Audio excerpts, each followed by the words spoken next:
Hi children! Today, we are going to witness the new episode of our grammar lesson. Today, we are going to learn about nouns. Check this video and learn more. Nouns. Everything around us has a name. People, animal, places, and things have names that we call nouns.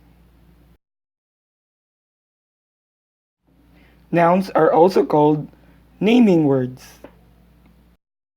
Mother, father, cow, pig, table, book, school are all naming words or nouns.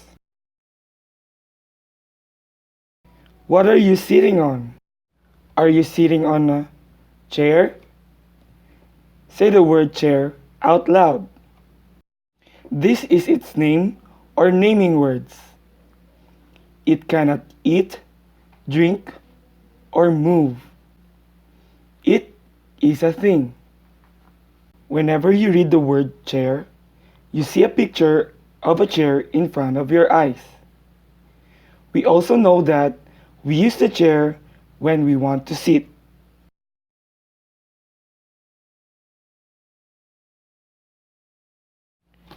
What things can you see around you?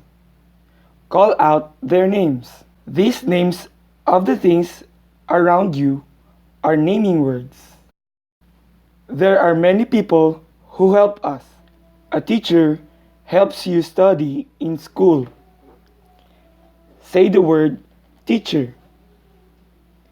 Whenever you read this word, you know that it is a naming word for the person who helps you study in school. Think about the people who help you every day and those who help you sometimes. Which animals have you seen? Have you seen a cat or dog? These are the naming words for animals. When you read the word cat, you know what kind of animal it is. Think about of the animals that you see in the zoo. The names of the animals that you see are their naming words or nouns. Where do you go to study? Yes, you go to school to study. School is a naming word for a place. Which city do you live in? The name of that city is its naming word or noun. Can you think of more places? The names of all these places are called nouns.